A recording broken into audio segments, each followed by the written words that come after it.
আমাদের চরম সৌভাগ্য আমাদের প্রধান বক্তা জনাব আজারি সাহেব আমাদের মাঝে এসেছেন। আমরা ধন্য। আমরা সকলে মিলে প্রাণ খুলে পরম করুণাময় আল্লাহর কাছে দোয়া করব, আল্লাহ যেন আমাদের বাংলাদেশের উপর রহমত নাজিল করেন। আজকের যে প্রধান বক্তা জনাব মিজানুর রহমান আজারি, উনি নিজেও কিন্তু এই দেশের দীর্ঘ বহু বছর থাকতে পারেনি। একটি অবৈধ ভুট্টোর সরকারের কবলে পড়ে দেশটা একটি রসাতলে চলে গিয়েছিল। এই 16টি বছর 17টি বছর আমরা কেউ ঘরে থাকতে পারিনি, শত শত মামলায় ভুগেছি।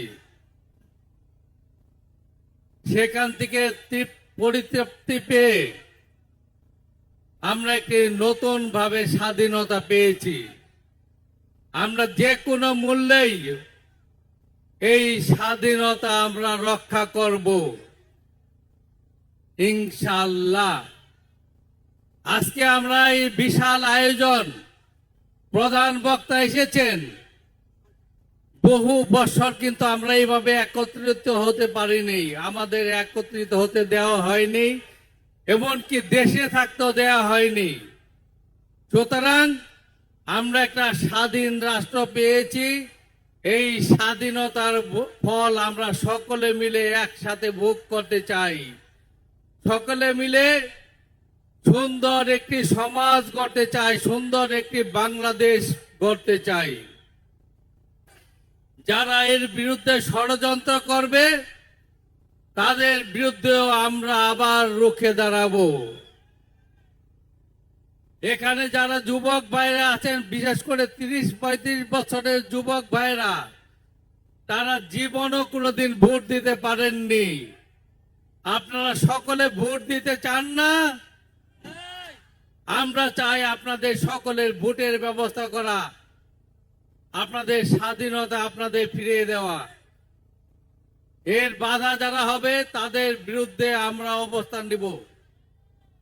যদি আমাদের দলের কেউ এর বাধা গ্রস্ত করতে চায়, আমাদের ভারপ্রাপ্ত চেয়ারম্যান জনাব তারেক রহমানের নির্দেশনা, কোন রকম বিশৃঙ্খলা দলের মধ্যে এবং দলের বাইরেও সহ্য করা হবে না।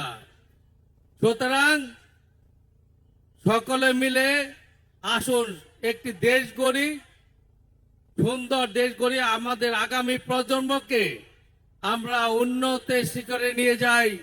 বাংলাদেশের মধ্যে পৃথিবীর বুকে বাংলাদেশ একটি স্বাধীন এবং সার্বভৌমত্ব দেশ হিসেবে পরিগণিত করি। সকলে ভালো থাকবেন, সুস্থ থাকবেন। আমাদের চরম সৌভাগ্য আমাদের প্রধান বক্তা জনাব আজারি সাহেব আমাদের মাঝে এসেছেন। আমরা ধন্য। আমরা সকলে মিলে প্রাণ খুলে পরম করুণাময় আল্লাহর কাছে দোয়া করব, আল্লাহ যেন আমাদের বাংলাদেশের উপর রহমত নাজিল করেন এবং আমরা সকলে মিলে সুন্দরভাবে একটি সুন্দর বাংলাদেশ গড়তে পারি। সকলকে ধন্যবাদ।